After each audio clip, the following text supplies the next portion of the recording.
सिद्धेभ्यः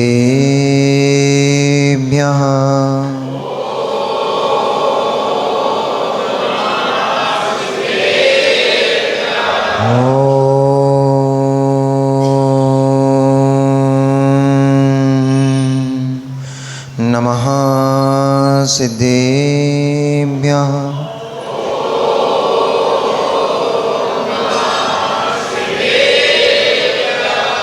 तव सिद्धे नय सिद्धे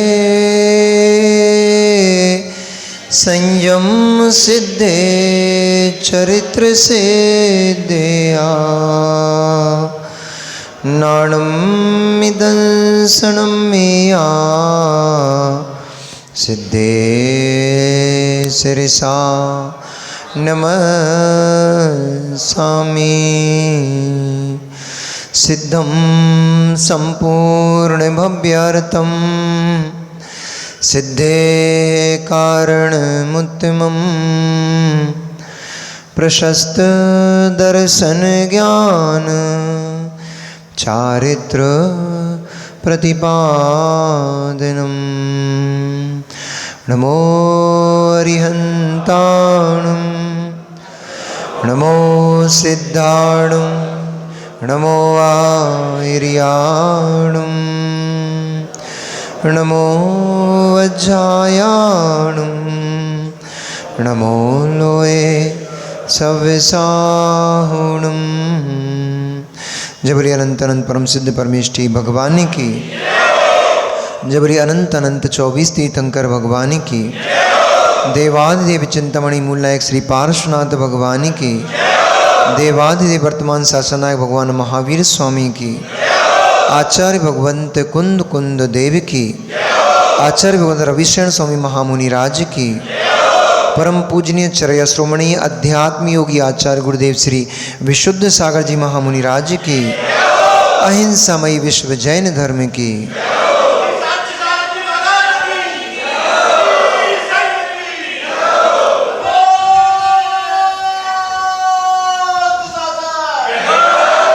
मनुष्य वर्तमान शासन नायक भगवान वर्धमान स्वामी के शासनकाल में हम सभी विराजते हैं। परम भट्टारक महाश्रमण उन भगवान वर्धमान स्वामी के मुख कमल से निश्रित भगवती बागवादिनी माँ जिनवाणी का हम सभी भव्य जीव यहाँ करुणांजलि लगा करके पान कर रहे हैं। यह बागवादिनी यह भगवती माँ जिनवाणी सभी जीवों का कल्याण करे, सभी जीवों का मोक्ष मार्ग प्रशस्त करे। संसार में जो मिला है उसको सर्वस्व में मान करके और उसमें ही भूले नहीं रहना चाहिए, क्योंकि जो दिख रहा है वह सब पर्याय हैं। जो दिख रहा है वह सब पर्याय हैं और पर्याय एक ना एक दिन विनाश को प्राप्त हो जाती हैं। जिस जिस वस्तु की उत्पत्ति होती है नियम से उस वस्तु का विनाश नियत है। इसलिए जो उत्पन्न हुआ है उसे सर्वस्व मानकर मत बैठ जाओ। जो उत्पन्न हुआ है उसे त्रैकालिक मानकर मत बैठ जाओ, क्योंकि जो उत्पन्न हुआ है वह नियम से नष्ट को प्राप्त हो जाएगा। और उसे ही सर्वस्व मान लिया तो जिस दिन उसका विनाश होगा उस दिन आपका मन संक्लेशता से भर जाएगा, कष्ट से भर जाएगा, क्योंकि आपने उसको त्रैकालिक मान के रख लिया था और वह तो विनाश को प्राप्त हो गया। आपने कभी उसका अभाव देखा ही नहीं था और उसका अभाव हो गया। इससे जीव को बहुत कष्ट होता है। इसलिए लाभ में फूलो मत, लाभ में फूलो मत, क्योंकि लाभ क्षणभंगुर है, अल्प समय के लिए है, अलाभ में बदल जाएगा। लाभ अल्प समय के लिए है, क्षणभंगुर है, अलाभ में बदल जाएगा। अलाभ रो मत, बिल्खो मत, अलाभ रो मत, बिल्कुल मत, टेंशन मत लो। अलाभ है, अभी अलाभ है, ना कि अलाभ ही है, पुनः लाभ हो सकता है। नहीं है तो रो मत, है तो खुशियां मत मनाओ, है वो चला जाएगा, नहीं है आ जाएगा।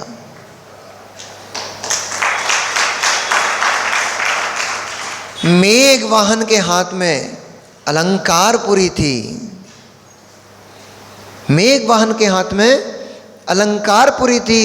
समय बीतते बीतते माली सुमाली के आते आते तक लंकापुरी उनसे छिन गई, लाभ में अलाभ हो गया।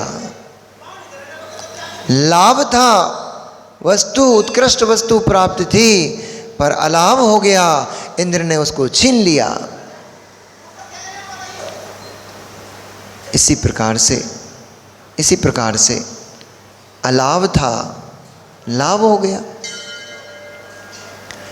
दशानन के पास लंका का अभाव था। दशानन स्वयं प्रभनगर के नागर में जन्म नामक पुष्प क्या नाम था, पुष्पांतक नगर में दशानन का जन्म हुआ। स्वयं प्रभनगर का लाभ हो गया, लंका का अलाभ था। लेकिन दशानन को लंका का लाभ था, ना कि सृष्टि पर लंका का अलाभ था। अनुपलब्धि दशानन के पास थी, वही उपलब्धि किसी और के पास थी। इसलिए सर्वथा अनुपलब्धि में बिलखना नहीं चाहिए, अनुपलब्धि उपलब्धि में परिवर्तित हो जाती है। सर्वथा उपलब्धि में इतराना नहीं चाहिए, उपलब्धि कभी भी अनुपलब्धि में परिवर्तित हो सकती है। जिस समय माली सुमाली का युद्ध हुआ था, किसके साथ याद है? माली सुमाली माल्यवान तीनों भाइयों ने किससे युद्ध किया था? इंद्र से युद्ध किया था। जब माली सुमाली का युद्ध हुआ था इंद्र के साथ, उस समय सारे राक्षस वंशी और सारे वानर वंशी एकजुट होकर लड़ रहे थे इंद्र के प्रतिपक्ष में। इंद्र के प्रतिद्वंदी बनकर के सारे राक्षस वंशी सारे वानर वंशी एक साथ युद्ध कर रहे थे। उनमें ऋक्षरज और सूर्यरज नाम के दो भाई भी थे जो वानर वंशी थे। और माली की मृत्यु होते ही इंद्र ने उन दोनों को बंदी बना लिया था और उनको यम नामक जो कौन सा पाल, लोकपाल, यम नामक जो इंद्र का लोकपाल था, उस लोकपाल के हाथों में सौंप दिया था बंदी बना करके। यम ने भी जैसा उसका नाम था यम, वैसे ही उसने अपने राज्य में व्यवस्थाएं करके रखी थी। एक दुर्गंध से युक्त, अशुभ द्रव्यों से युक्त एक नदी बना के रखी थी उसने। उसका नाम दिया था उसने वैतरणी। जैसे नरक में वैतरणी नदी होती है, नारकी एक दूसरे को ताड़ित करते हुए, परेशान करते हुए, एक दूसरे का घात करते हुए उन जीवों को उठा उठा कर वैतरणी नदी में पटक देते हैं। और वह खून पीप से भरी हुई नदी अत्यंत उष्ण, उस नदी में गिरते ही उस जीव को इतनी वेदना होती है जैसे कि असंख्यात अजगरों ने एक साथ डस लिया हो, सर्पों ने एक साथ दंश मशक कर दिया हो। ऐसी वेदना उस नदी के जल से, जो खूनमय होती है, पीपमय होती है, उस नदी के स्पर्श मात्र से इतनी वेदना होती है। तो ऐसी ही नदी उस यम ने अपने नगर में बनवा के रखी थी। उसका नाम दिया था उसने वैतरणी। और जो भी बंदी जन आते थे उनको वैतरणी नदी में पटक देता था। तो उसने जैसे 80 पत्र वाले वृक्ष होते हैं वहाँ पर नरक में, जिनके पत्तों की धार तलवार के जैसी होती है, सैमर वृक्ष, ऐसे उसने भी वृक्ष कृत्रिम बना के रखे थे। उनका नाम सैमर वृक्ष दिया था। यानी नरक में जैसी वेदना की जो व्यवस्थाएं होती हैं, वैसी की वैसी व्यवस्थाएं उस यम ने अपने नगर में भी करके रखती थी। और जो भी उसके बंदी होते थे उन बंदीजनों को उन प्रकार से विभिन्न प्रकार से यातनाएं दिया करता था। यक्षरज और सूर्यरज को भी निरंतर इन यातनाओं का सामना करना पड़ता था, क्योंकि बंद के यम के बंदी में थे वो।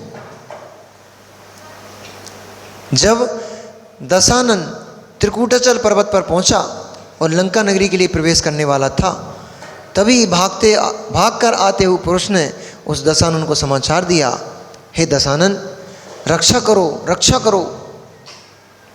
जिन वानरवंशी यक्ष, यक्षरज और सूर्यरज ने आपके परदादा, आपके दादा माली सुमाली के साथ युद्ध में सहयोग प्रदान किया था, यम नामक लोकपाल ने उनको बंदी बना के रखा हुआ है और उनकी बहुत दुर्दशा है।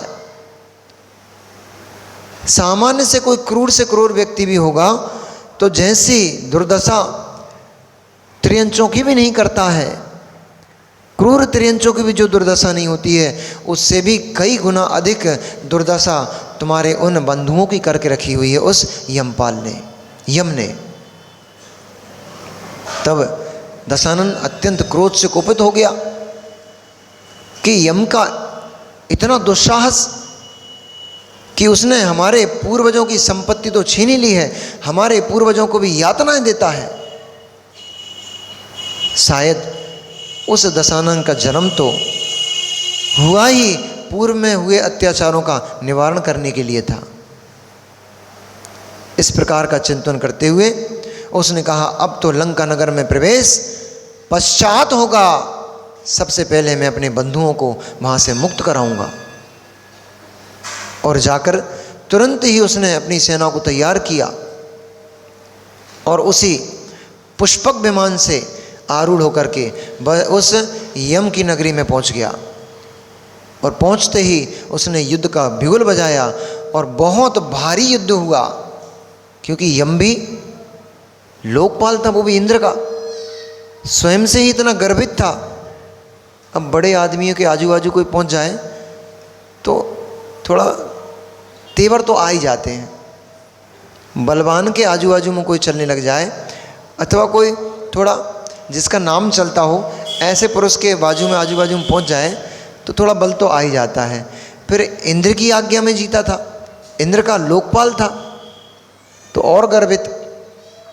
एक तो करेला ऊपर से नीम चढ़ा, एक तो बलशाली था ही, साथ ही उसको इंद्र का बल मिला हुआ था, इंद्र का सम्मान मिला हुआ था, इसलिए वह और गर्वित होता हुआ वह यम नाम का जो लोकपाल था वह अत्यंत गर्व से भरा हुआ दशानन ने जाकर उससे बहुत भयंकर युद्ध किया, बहुत भारी युद्ध किया। ऐसा युद्ध जिसका बयान करना शब्दों को शायद बोना पड़ जाएगा। उस युद्ध में यमपाल का जो महामंत्री था दशानन ने शीघ्र ही उसको मृत्यु के घाट उतार दिया। और जैसे ही उसका महामंत्री मृत्यु को प्राप्त हुआ, दशानन अपने विकराल रूप को प्राप्त हुआ और उसने अपनी विद्याओं से अपने कई हजार रूप बना डाले। कोई रूप भयंकर दैत्य के समान दिखाई दे रहा था, तो कोई रूप भयंकर सिंह से करती हुई गर्जना के समान दिखाई दे रहा था, कोई रूप तड़कते हुए मेघों के समान दिखाई दे रहा था, कोई बरसते हुए काले काले बादल जिस प्रकार से भय उत्पन्न करते हैं उसी प्रकार से कई रूप उन सेना को, उन लोगों को भय उत्पन्न कर रहे थे। इस प्रकार उसने अपने कई हजार रूप एक साथ बना करके और सभी सेना के ऊपर टूट पड़ा, प्रहार शुरू कर दिया। उसके ऐसे विचित्र रूप को देख करके यम के पैरों तले से जमीन खिसक गई। यद्यपि बल से युक्त था, शक्तिशाली था, विद्याओं से संपन्न था, पर ऐसा विकराल रूप अपने जीवन में उसने कभी किसी विद्याधर के द्वारा नहीं देखा था। अब दशानन के पास विद्याएं, कई हजार विद्याएं सिद्धि थी उसको, तो क्षण मात्र में वह दशानन कभी किसी को सुबट को अपनी भुजाओं में दबोच कर ऊपर उड़ते नजर आता था, तो कभी वही दशानन नीचे जमीन पर इतने जोर से गिरता था कि जमीन के टुकड़े हो जाते थे, जमीन फट जाती थी। कभी अपने मुगदर के प्रहार से जोर से भूमि पर प्रहार करता था, उसके प्रहार से निकली हुई भूमि की धूल सैकड़ों हजारों सैनिकों को जमींदोज कर देती थी।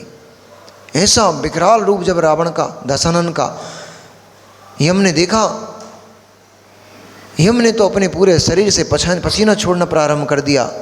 भय के मारे थर थर कांपने लग गया। अब तो उसको चारों तरफ केवल मौत ही मौत नजर आ रही थी। उसको लग रहा था अब तो ये दशानन मुझे मृत्यु के अलावा और कुछ भी प्रदान नहीं करेगा। मैं हाथ जोड़कर इसके सामने भी चला जाऊंगा, याचना भी करूंगा, तब भी ये दशानन मुझे बख्शने वाला नहीं है, छोड़ने वाला नहीं है। इसलिए ऐसा सोचकर भयभीत यम तुरंत अपने सामंतों और अपने परिवारजन को लेकर के उस रणभूमि से भाग खड़ा हुआ और भागते हुए सीधा कहाँ पहुंच गया? रत्नपुर नगर, जहाँ पर कौन? इंद्र का शासन चलता था। इंद्र के पास जाकर दीनहीन शब्दों में, जैसा एक कोई संपत्ति से हीन, भोजन आदि वस्तुओं से हीन कोई पुरुष किसी सेठ के सामने जाकर दोनों हाथ को फैलाकर अपने आप को दीनहीन प्रदर्शित करता हुआ गिड़गिड़ाता है कि मुझे सहायता दो, मेरी मदद करो। ऐसे गिड़गिड़ाते हुए, ऐसे दीनहीन बना हुआ वह यम इंद्र के पास जाकर के पहुंचा। चूंकि इंद्र उसका जमाता था, इसलिए अपने मातुल को आता देख उसने उनके चरण स्पर्श करते हुए उनको उठाया, दोनों भुजाओं को पकड़कर उठाकर उसने कहा, हे मातुल, इतने भयभीत क्यों हो? क्या तुम्हारी किसी ने अवज्ञा की? इस भूमंडल पर ऐसा कौन शत्रु उत्पन्न हो गया है कि जिसने इंद्र के मातुल के ऊपर प्रहार किया है और आपकी ये दशा कर दी है? तब अपने कांपते हुए शब्दों से, लड़खड़ाती हुई भाषा में उसे यम ने कहा, हे इंद्र, तुम्हारा यश यद्यपि चारों ओर फैल रहा है, सभी राजे महाराजे तुम्हारे ओर तुम्हें नमस्कार करते हैं, तुम्हारी आज्ञा में जीते हैं, लेकिन तुम्हारा प्रतिद्वंदी जिस सुमाली को हमने छोड़ दिया था, उसी सुमाली का पौत्र दशानन, वह इतने भयंकर विकराल रूप में हमारी ओर बढ़ा चला आ रहा है। उसको सहन करना, सामान्य व्यक्तियों की आंखें फट जाएं, हृदय घात हो जाएं, इतना विशाल विकराल उसका रूप है। उसको देख करके सहन करना ही बड़ा मुश्किल है। उसे यम ने उस दशानन ने, हे इंद्र, मेरी दुर्दशा कर दी। उसने हमारे बड़े बड़े योद्धाओं को, जो योद्धा क्षण मात्र में पूरी रणभूमि को पलटने की शक्ति रखते थे, ऐसे योद्धाओं को उसने सड़े हुए छोटे से तिनके की तरह उठाकर फेंक दिया, उनको मृत्यु के घाट उतार दिया। वह तो ऐसी हमारी सेना को रौंदता हुआ चला आ रहा है जैसे कोई विशाल तूफान सामान्य कचड़े और फूल पत्तियों को उड़ा करके कहीं दूर फेंक देता है। ऐसे रौंदते हुए संपूर्ण सेना को दूर फेंकते चले आ रहा है। जब इंद्र ने सुना तो उसको भयभीत जानकर उसने कहा, हे मातुल, शांत हो जाओ, तुम्हें अब कोई भय नहीं है। दशानन कितना ही बलशाली हो, कितना ही विद्याओं का स्वामी हो, लेकिन आप इंद्र की शरण में आ गए हो, इसलिए आपको भयभीत होने की आवश्यकता नहीं है। आप विश्राम कीजिए और मेरे महल में रहकर आप भोगों को भोगिए।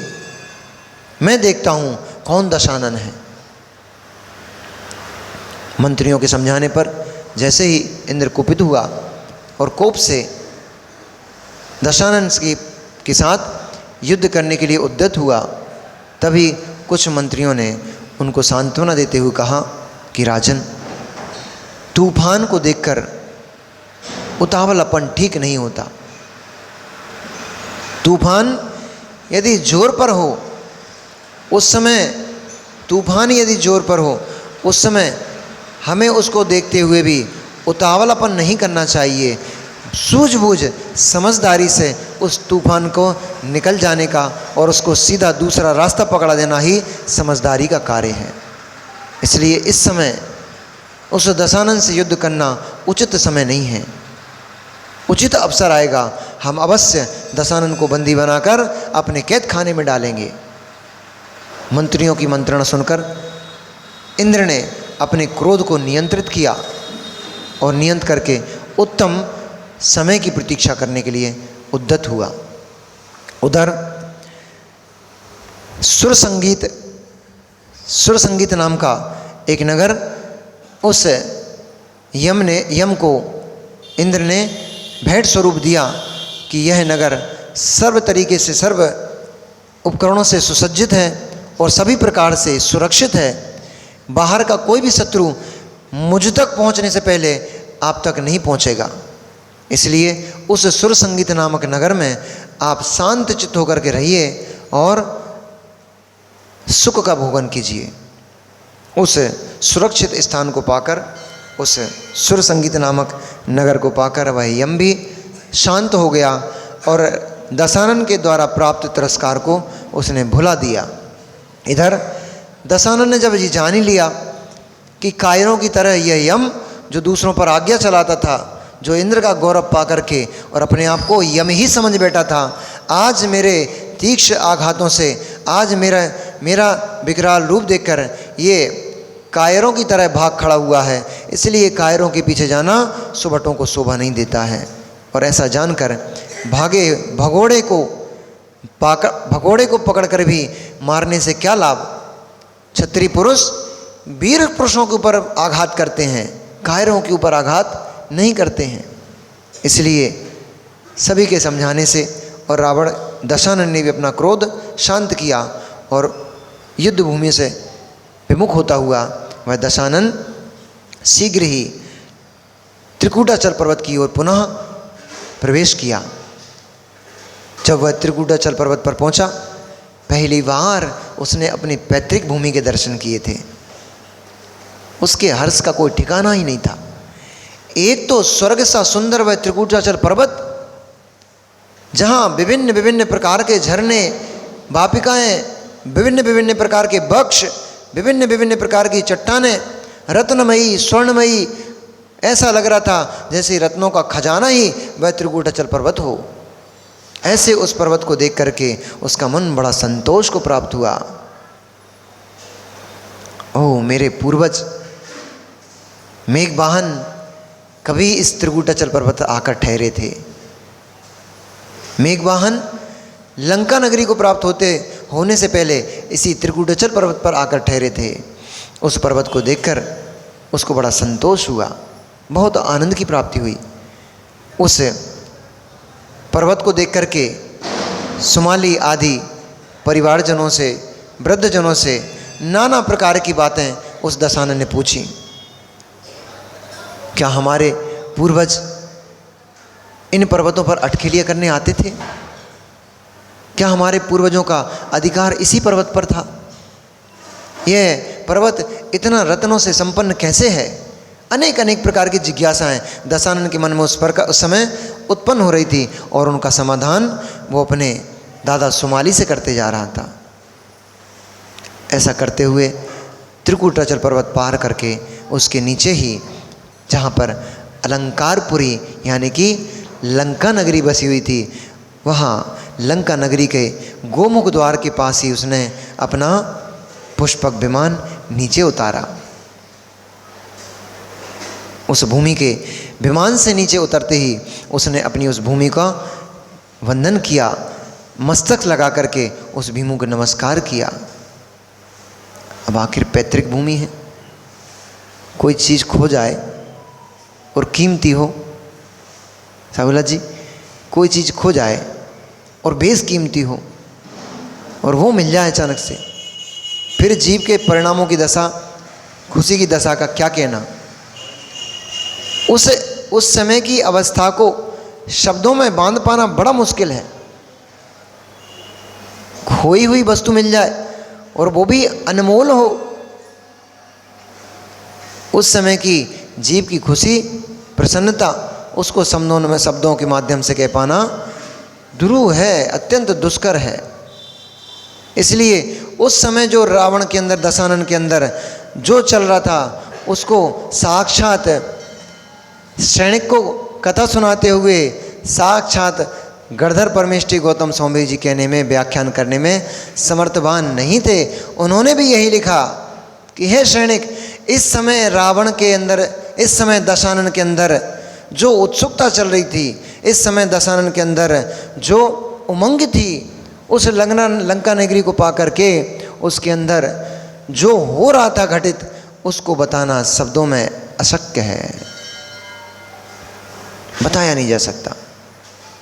ऐसी उस लंका नगरी में अपने दादा सुमाली को पहले आगे करके प्रवेश कराते हुए और अपने पिता रत्नश्रवा आदि सभी वृद्धजनों को आगे करते हुए और दशानन ने बड़े भव्यता के साथ उस नगरी में प्रवेश किया।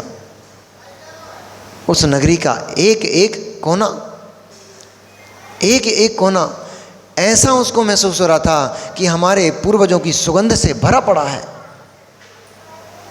यहाँ जो बड़े बड़े योद्धा होकर चले गए हैं, उन योद्धाओं की पौरुष गाथाएं उस नगरी की एक एक स्थान पर नजर आ रही थी। कहीं तो वह ध्वजाओं से सुशोभित था, कहीं बड़ी बड़ी पुष्प की मालाओं से उस अलंकारपुरी को सजाया गया था। जहाँ तहाँ मार्गों पे शीतल चंदन और केसर का छिड़काव किया गया था। जहाँ तहाँ पुष्प आदि के ढेर लगे हुए थे। उनकी सुगंधी से भौरे गुंजायमान होकर के ऐसा शब्द कर रहे थे मानो दशानन का आह्वान ही कर रहे हों, उसकी आगवानी में गीतों को गा रहे होते।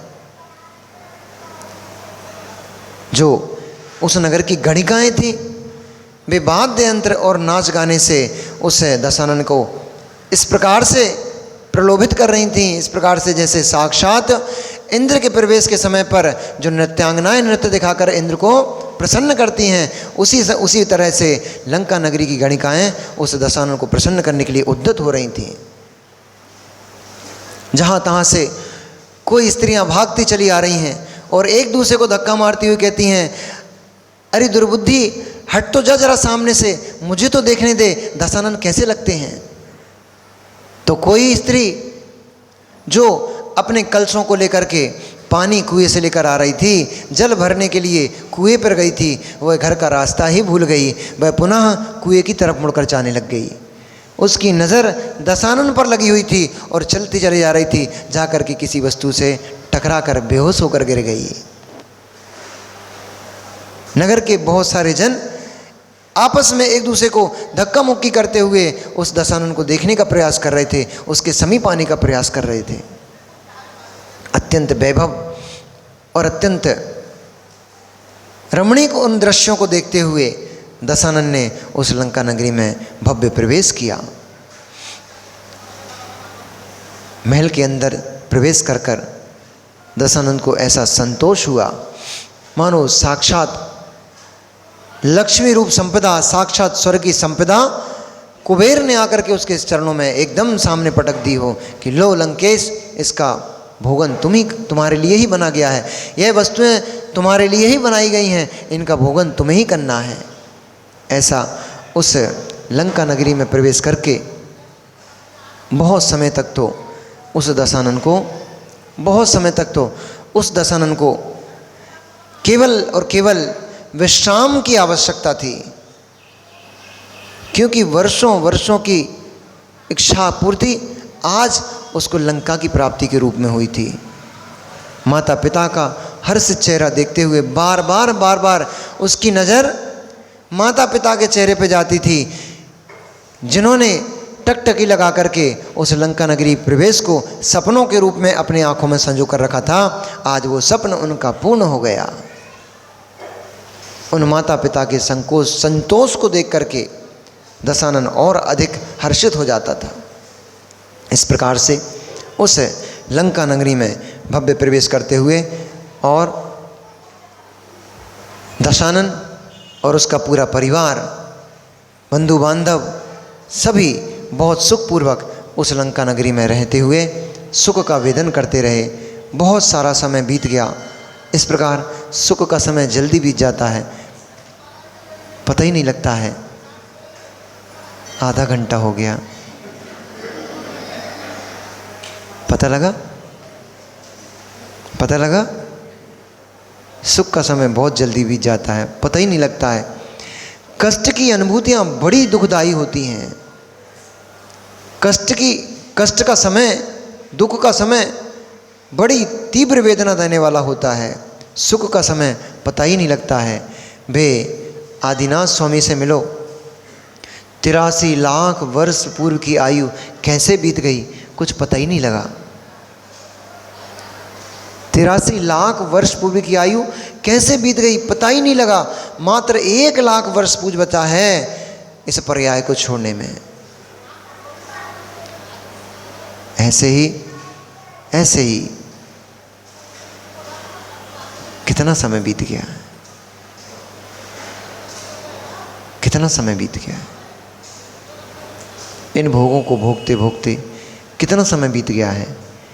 किसी के इस पर्याय को 40 साल बीत चुके हैं, किसी को 45 साल बीत चुके हैं, किसी के 60 साल हो गए हैं, किसी के 70 साल हो गए हैं। तो कोई तो अब बस इंतज़ार ही कर रहा है कि कब दरवाज़ा खटखटाने वाला है यम आकर के। कितना समय बीत गया, पता ही नहीं लगा, पता ही नहीं लगा ये समय कैसे बीत गया। क्या किया,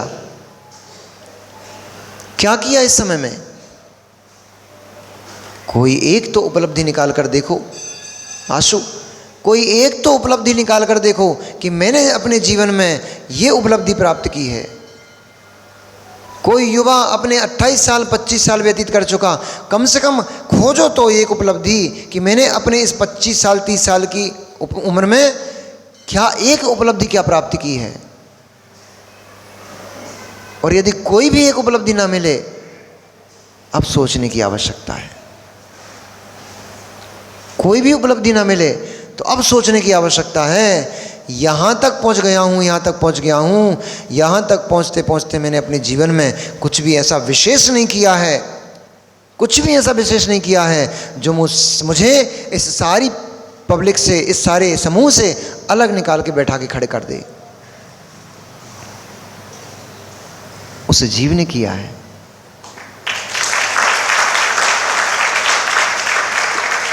जो जीव आज आपके सामने धवल वस्त्रों में बैठा दिखाई दे रहा है, उसने, दादाजी 60 साल के हो गए, 62 65, भले ही अपने 65 सुंदर सावन नष्ट कर डाले हों, भले ही अपने 65 सावन रमणीक वस्तुओं में झोंक डाले हों, भले ही अपने 65 वर्ष उन्होंने भट्टी की तीक्ष्ण अग्नि के समान उनमें झोंककर नष्ट कर दिए हों, लेकिन 65 साल बाद भी आज कम से कम उनके पास एक उपलब्धि है।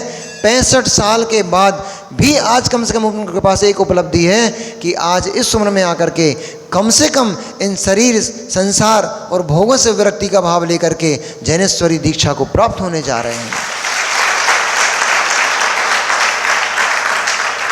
दादाजी पूरे जीवन की यही उपलब्धि है।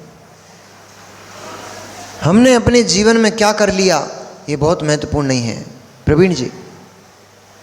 हमने अपने जीवन में क्या कर लिया ये बहुत महत्वपूर्ण नहीं है। हमने अपने जीवन को कैसे भोग डाला ये महत्वपूर्ण नहीं है। कितना धन कमा लिया ये महत्वपूर्ण नहीं है। कितने बंगले, मकान, दुकान बना लिए ये महत्वपूर्ण नहीं है। हमने अपने जीवन में कितने क्षण संयम के गुजारे हैं ये महत्वपूर्ण है। हमने अपने जीवन के कितने क्षण धर्म आचरण को करते गुजारे हैं ये महत्वपूर्ण है, क्योंकि संपत्ति यहीं पड़ी रह जाएगी। आपका इंद्रिय सुख शरीर के साथ यहीं छूट जाएगा। लेकिन जो आपने संयमित जीवन जिया है, जो आपने संयम को पाला है, वो संयम परलोक में भी आपके साथ जाएगा और इस भव को तो सुधारेगा ही सुधारेगा, क्योंकि संस्कार बहुत काम करते हैं। संस्कार जीवन में बहुत काम आते हैं। इसलिए तो कहा जाता है माँ, उपवास करो, एकासना करो, रसों का त्याग करो। क्यों कहा जाता है? लोगों का प्रश्न भी होता है। एक बार हम 10 लक्षण पर्युषण का शिविर करके दुर्ग से आचार्य जी के पास से वापस आ रहे थे। हमें एक ब्रह्म कुमारी समाज के बहनें 2-3 मिली और उनके साथ कुछ 1-2 भाई बंधु भी थे जो ब्रह्म कुमारी समाज में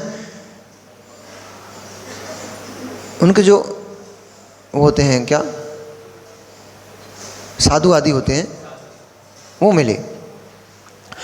उन्होंने जब हमें शाम को हमने भोजन किया, जो भी फल फ्रूट जो लाए थे हम उनका हमने भोजन किया शाम को, पानी वानी पी करके फिर हमने सामायिक के टाइम पर प्रतिक्रमण आदि किया, भक्ति की। उस समय हम ग्रस्त थे पर शिविर से आए थे तो संस्कार कई संस्कार पड़े हुए थे कि अब समय हो गया सामायिक का, प्रतिक्रमण का। संस्कार वहाँ काम करते रहे।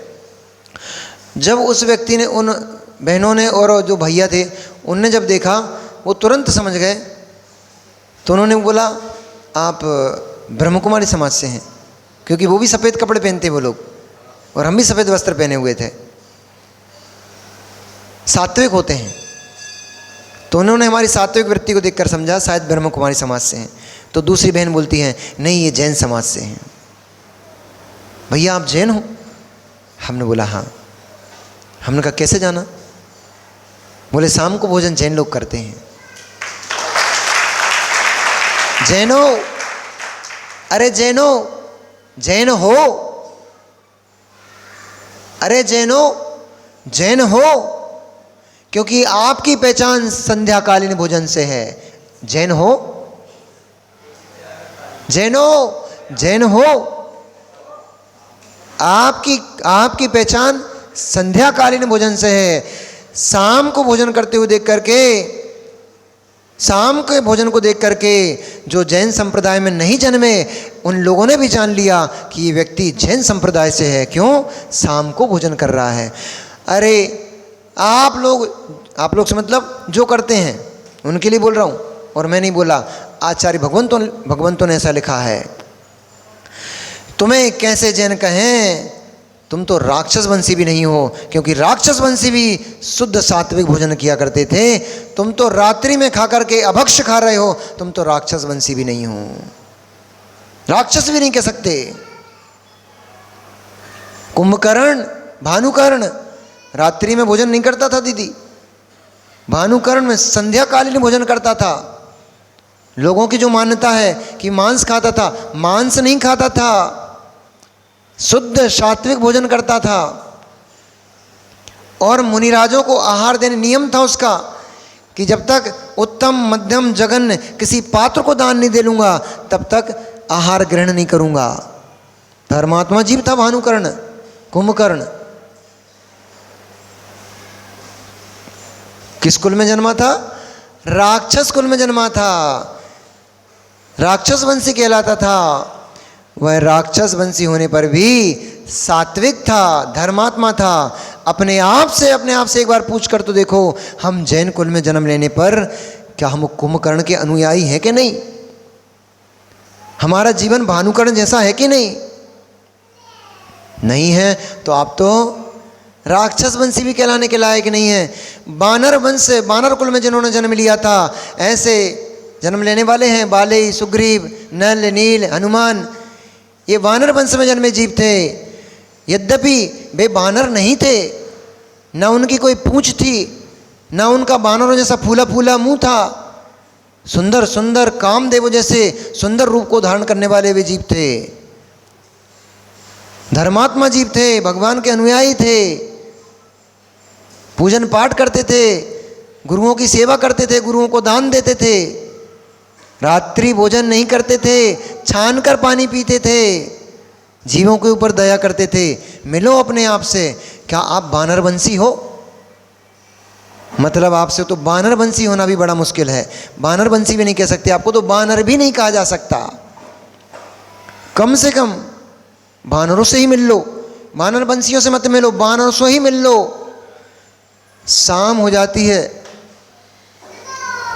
जाती है तो दिन भर दिन भर मुंह चलाने वाले वे बानर, दिन भर यहाँ घूमने वाले वहाँ घूमने वाले और दिन भर कुछ ना कुछ मुंह में डालने वाले वे बानर भी जैसे ही रात्रि हो जाती है एक स्थान को पकड़ कर शांत होकर के बैठ जाते हैं। वे भी रात में भक्षण नहीं करते। अरे बानर से भी गए बीते लोग हो। देखो अपने आप को और मिलो उस जीव से, मिलो अपने आप से और मिलो उस जीव से कि हमारा मन एक क्षण भी त्याग की ओर नहीं बढ़ रहा है और एक जीव अपना सब कुछ छोड़ करके मोक्ष मार्ग पर बढ़ने की ओर आया है।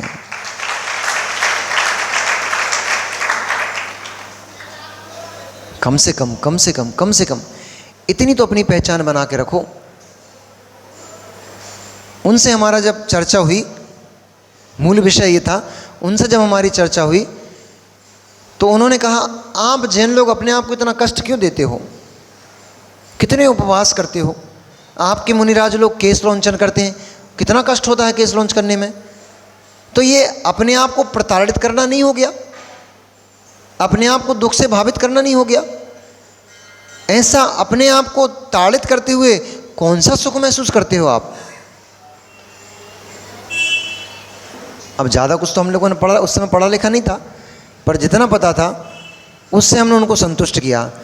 हमने कहा बहन ऐसा है, ये आपको दिखाई दे रहा है कि हम अपने आप को ताड़ित करते हैं, अथवा हमारे मुनिराज बहुत उपवास करते हुए, केशरोंचन करते हुए, अंतराय करते हुए, धूप आदि में गमनागमन करते हुए, सर्दी गर्मी में निर्वस्त्र होकर के सर्दी गर्मी को सहन करते हुए अपने आप को ताड़ित करते हैं। वो तो अपने आप को ताड़ित नहीं करते हैं, क्योंकि आचार्य भगवान तोमा स्वामी ने एक सूत्र प्रदान किया है, तपसा निर्जरा चा। तपस्या करने से कर्मों की निर्जरा होती है और उस निर्जरा के लिए जैसे भट्टी में झोंकने पर सोने में निखार आता है, जैसे भट्टी में झोंकने पर धोकनी से धोकने पर सोने में निखार आता है और उसकी किट्टिमा कालीमा पृथक हो जाती है, ऐसे ही हमारी आत्मा में जो कर्म कालीमा लगी पड़ी हुई है, तप की अग्नि से जब उन कर्मों को झोंकते हैं, तप की अग्नि में जो कर्मों को झोंकते हैं, तप की धोकनी से हम जब कर्मों को धोकनी देते हैं, तब जाकर के वे कर्म विगलित होकर के पिघल करके हमसे पृथक हो जाते हैं और हमारी आत्मा शुद्धता को प्राप्त होती है। तो उन्होंने कहा ये केवल मान्यता मात्र नहीं है आपकी। हमने कहा नहीं, ये मान्यता मात्र नहीं है, इसका एक दूसरा पक्ष और भी है। वो दूसरा पक्ष ये है कि आज आपके पास सामर्थ्य है, आज आपके पास इंद्रिय बल मिला हुआ है, आज आपके पास विवेक मिला है, ज्ञान मिला है। आज अपने शरीर को थोड़ा कष्ट देते रहो ताकि संस्कार बोल रहा था मैं, ताकि संस्कार पड़ जाए। भविष्य में कष्ट कभी भी आ सकता है, बीमारी कभी भी आ सकती है, संपदा का हरण कभी भी हो सकता है, कभी भी आपका शरीर कोई रोग से ग्रसित हो सकता है। इसलिए जीवन के उस क्षण में जब आपके ऊपर आपत्ति पड़ेगी, विपत्ति पड़ेगी, अभी से आपने कष्टों को सहन करने का संस्कार अपने अंदर डाल लिया, उस समय आपके प्राण विवल नहीं होंगे। उस समय आपके आत्म प्रदेशों में अशुभ कर्मों का संचार नहीं होगा, अशुभ रूप हलन चलन नहीं होगा। उस कर्मों से बंध से बचने के लिए और उस समय समतापूर्वक हम उन विपत्तियों को सहन कर लें, हमें थोड़ा थोड़ा अपने शरीर को कष्ट देते रहना चाहिए। जैसे एक एक बूंद, ये सब मैं पूरी कहानी उनको सुना रहा था, सुन के आए थे ना आचाशी से, बहुत सारा भरा पड़ा था इन्वर्टर में अपना, तो लाइट चली गई थी तो हम इन्वर्टर चालू कर दिया था हमने, चलन दो। हमने बोला जैसे एक एक विष की बूंद मुख में डालते डालते व्यक्ति को उसकी आदत पड़ जाती है, और आदत पड़ने से फिर यदि कालांतर में उसको जहर भी पिला दिया जाए, अजगर भी डस ले, नाग भी डस ले, तो भी उसको कोई फर्क नहीं पड़ता, मृत्यु नहीं आती है। ऐसे ही थोड़े थोड़े अपने आप को तप आदि के माध्यम से दुख देते रहो इस शरीर को। कहीं ज़्यादा सुप्यार हो गए, ज़्यादा सुख की आदत पड़ गई तो कष्ट आ जाएगा, उस समय झेल नहीं पाओगे, फिर कहीं रेल की पटरी ढूंढोगे या फिर कहीं विष की पुड़िया ढूंढोगे और नरक और निगोद में चले जाओगे। इसलिए थोड़े थोड़े शरीर को कष्ट देते रहना चाहिए। उनको इतनी प्रसन्नता हुई वो बोले हमने ऐसा तो कभी सुना ही नहीं था कि तप इसलिए किया जाता है।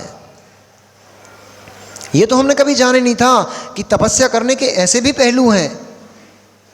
हमने कभी अपने ऊपर ऊपर का ज्ञान लिया है। हमारे गुरुजी विराजते हैं, मैंने कहा कहाँ पर, दुर्ग में, उनका चातुर्मास चल रहा है। आप वहीं पास के कहीं रहने वाले थे वो, तो हम ना एक दिन समय निकाल कर हमारे गुरुजी के पास जरूर चले जाना। जब हमसे प्राप्त करके आपको इतना आनंद आ रहा है, इतना लग रहा है, मिल रहा है, जब साक्षात पूरी के पूरे डीपी वहीं पर रखी, ये तो इन्वर्टर है, इन्वर्टर ने इतना प्रकाशित कर दिया, तो साक्षात डीपी के पास चले जाओगे और पूरे ट्रांसफार्मर के पास चले जाओगे तो कितना मिलेगा। इसलिए हमने कहा एक दिन वहाँ जरूर चले जाना, शायद गए हों। तत्व ज्ञान, तत्व ज्ञान, जीव को तत्व का ज्ञान होते ही सारा अज्ञान नष्ट हो जाता है, दूर भग जाता है। जैसे सूर्य के प्रकाशित होते ही अंधकार पलायन कर जाता है, दूर भाग जाता है, ऐसे ही तत्व ज्ञान होते ही, शब्द ज्ञान की बात नहीं कर रहा हूँ, किताबों के पढ़ने की बात नहीं कर रहा हूँ, तत्व ज्ञान की बात कर रहा हूँ। किताब पढ़ने में, शास्त्र पढ़ने में और तत्व ज्ञान में अंतर है। तत्व ज्ञान, शास्त्र ज्ञान को ज्ञान कहने वाले ज्ञानी बहुत सारे मिल जाएंगे, लाखों की संख्या में मिल जाएंगे। शास्त्र पढ़ करके शास्त्र के ज्ञाता होने वाले बहुत मिल जाएंगे। शास्त्र पढ़ करके इन इंद्रियों को, इन इंद्रिय के भोगों को, विषय वासनाओं को, यहाँ तक कि इस शरीर को अपनी आत्मा से पृथक देखने वाले भेद विज्ञानी, उनकी बात कर रहा हूँ, बिरले जीव होते हैं। वही भेद विज्ञानी एक जीव आपके सामने आ बैठा है। सौभाग्य है आप लोगों का, सौभाग्य है आप लोगों का। कम से कम आज आप लोगों को ऐसा कुछ करने का सौभाग्य मिलेगा। भैया नहीं बन पा रहे हो, कम से कम जो मैंने लक्षण जैन के बताए उतने लक्षण तो कम से कम आपको पालना ही चाहिए। जैनी के लक्षण होते, चिन्ह होते हैं। कनक कलेवा छन्ना, ये जैनी के चिन्ह। कनक कलेवा छन्ना, ये जैनी के चिन्ह। जैनी कहीं चलता है तो सामग्री साथ लेके चलता है। संध्या कहीं हो गई तो अपन वहीं पे बना के खा पी लेंगे। कहीं जाता आता है तो होटलों पे नहीं खाता है, ढाबों पे नहीं खाता है, रेस्टोरेंट्स में नहीं जाता है। वह जैनी अपना कलेवा डिब्बा निकाल करके खोल करके बैठ जाता है और छान करके पानी बैठ पीने लग जाता है। पूरी दुनिया समझ जाती है कि ये व्यक्ति जैन है। अप्रभावना जन आश्रम से बच गए। अभी आपको पता ही नहीं है, आप रात में भोजन करते हो, जिन धर्म की अप्रभावना करते हो, आपको अप्रभावना जन पाप कर्म का आश्रम होता है, बंद होता है। और वहीं चलती ट्रेन में चलती ट्रेन में डिब्बा खोलकर बैठ गए और नल से पानी छान कर, भले ही तुम्हारे पास पानी भरा रखा हो, भले ही तुम भरे पेट हो, तब भी जैसे ही शाम हो जाए तुरंत स्टेशन पर उतर के और थोड़ा सा, भले ही चाहे आधी बोतल छान के पानी भरो, एक घूंट पियो उसमें से, पानी छान के भरो। कम से कम हजारों लोग जो ट्रेन में बैठे हुए हैं, स्टेशन पर बैठे हुए हैं, वो इस बात को देख लें कि जैनी के युवा, ये युवा भी जैन धर्म के बच्चे पानी छान कर पीने वाले होते हैं। आकाश, बिट्टू, पानी छान कर पिया करो। पानी छान कर पीने वाले जैन होते हैं। तुम्हारे घर से 2 महाराज बने हैं, तीसरे अनुवृत्ति बैठे हैं। पानी छान कर पियो बेटा। अप्रभावना जन आश्रम से बचोगे। पानी में जो जीव है उनकी रक्षा करोगे, उनकी रक्षा हिंसा जन आश्रम से बचोगे। छान के पानी पियो। रात्रि में भोजन मत करो। ओ नितिन भैया को कल बता रहे थे, कढ़ाई चढ़ी हुई है, हलवा बन रहा है, तो वो क्या बोलते हैं, सिंघाड़ा पाक बन रहा है, साबूदाने की खिचड़ी बन रही है, ऐसे अभक्ष पदार्थ बना कर रात में खाते हो। हम तो रात्रि भोजन के त्यागी हैं, फलाहार करते हैं।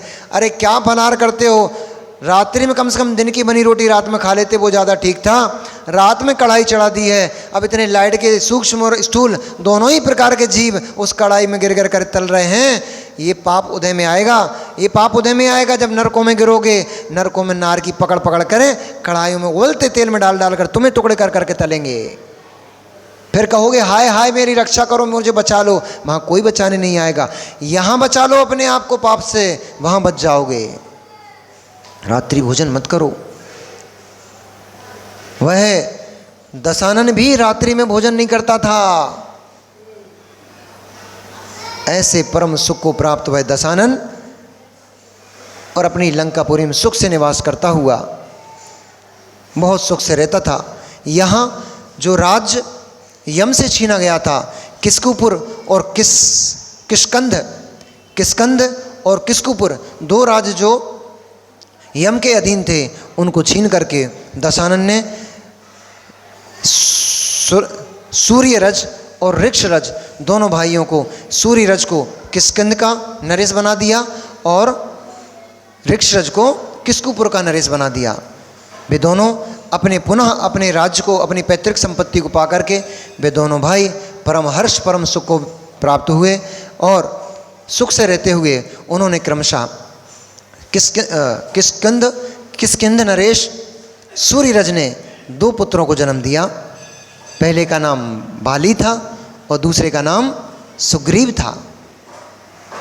जो दोनों ही पुत्र बल में सारे भूमंडल को तिरस्कृत करते थे।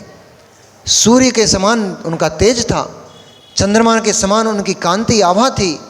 ऐसे वे बाली और सुग्रीव बल, पौरुष और सभी उत्तम कलाओं से युक्त होते होते वृद्धि को प्राप्त होते रहे और बड़े हो गए। इधर किस्कुपुर नगर में राजा ऋक्षरज ने, उन्होंने भी दो पुत्रों को जन्म दिया। उनका नाम था नल और नील। नल और नील ये दो चारों ही भाई बानर वंश में उत्पन्न हुए थे, इसलिए इनको बानर कहा जाता था। सुग्रीव भी बानर नहीं थे, बंदर नहीं थे, पूंछ वाले नहीं थे। सुग्रीव भी और बाली भी बंदर नहीं, ये बानर कुल में उत्पन्न हुए थे, बानर वंश में उत्पन्न हुए थे। नल नील ये भी बानर नहीं थे, ये वानर वंश में उत्पन्न हुए थे।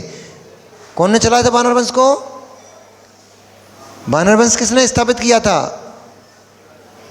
किसने स्थापित किया था? सब भूल गए। किसने? देवों ने? देवों ने नहीं करा था।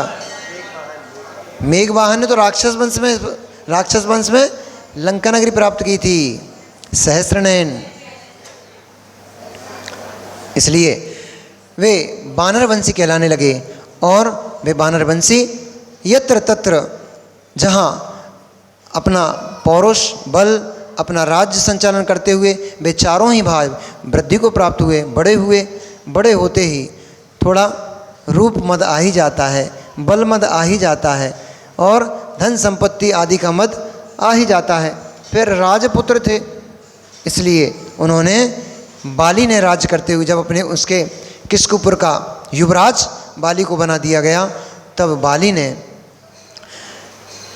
किसी का भी आदेश स्वीकारना उसको अभिष्ट नहीं था, क्योंकि बाली धर्मात्मा तो था, साथ ही वैराग्य से भरा हुआ जीव था और वह जिनेंद्र भगवान के अलावा किसी को नमस्कार नहीं करता था। और दशानन चूंकि दशानंद ने उनको राज सौंपा था, इसलिए उनके जो पिता थे उनको दशानन को नमस्कार करना पड़ता था। ये बाली को अभीष्ट नहीं था, इसलिए दशानन की आज्ञा को बाली ने मानना बंद कर दिया। इस बात से कुपित होकर के दशानन ने बहुत क्रोध किया और क्रोध करते ही उसने बाली और उसके पिता सूर्यरज के पास समाचार पहुंचाया और कहा, हे सूर्यरज, तुम्हें अपनी पैतृक संपत्ति को ध्यान में रखते हुए, तुम्हें मेरे उपकारों को ध्यान में रखते हुए अपने पुत्र बाली को समझाना चाहिए। यदि यह नहीं समझता है तो फिर परिणाम ठीक नहीं होगा। भगवान महावीर स्वामी की